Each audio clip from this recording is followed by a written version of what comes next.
వ్యసనరహిత సమాజం కోసం పాటుపడుతున్న మిత్రులందరికీ శుభోదయం.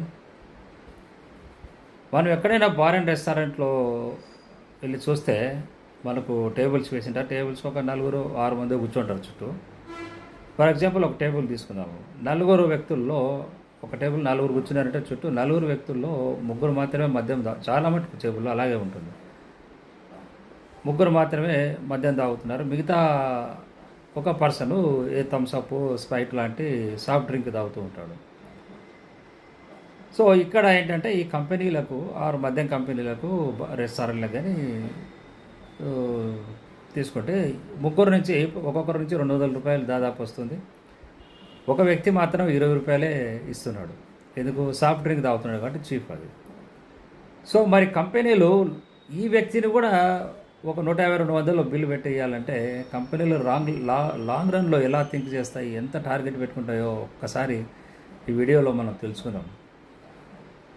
ఇప్పుడు అందుకే ఆల్కో పాప్స్ అని కొత్త రకం బ్రాండును చాలా కాలమైంది వచ్చి. ఆల్కో పాప్స్ అనే బ్రాండు కొత్తగా వచ్చింది. ఫ్రూట్ జ్యూస్ కలిగిన ఆల్కహాలిక్ పానీయం. అయితే చాలామంది ఇది ఆల్కహాల్ అనుకోరు. ఎందుకంటే జస్ట్ ఒక 2% మాత్రమే ఈ ఆల్కో పాప్స్‌లో ఆల్కహాల్ ఉంటుంది. కంపేర్ టు బీర్ తీసుకుంటే బీర్‌లో 4% ఆల్కహాల్ ఉంటే ఈ ఆల్కో పాప్‌లో 2% ఆల్కహాల్ మాత్రమే ఉంటుంది. మిగతా అంతా ఫ్రూట్ జ్యూస్‌లతో కలిగి ఉంటుంది కాబట్టి ఆరెంజ్ ఫ్లేవర్ కానీ, మ్యాంగో ఇలా రకరకాల ఫ్లేవర్స్‌తో ఉంటాయి.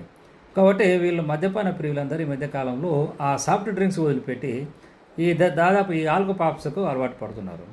ఈ వీడియో ఎందుకు చెప్పాల్సి వచ్చిందంటే, నిన్న మా ఇంట్లో ఒక మ్యారేజ్ ఫంక్షన్‌లో అటెండ్ అయినప్పుడు నాకు ఒక 65, 70 సంవత్సరాల వ్యక్తి, మా ఫ్యామిలీ మెంబర్స్ అంకుల్ వరుస అవుతాడు. ఆయన ఆల్కో పాప్స్ తాగుతున్నాడు.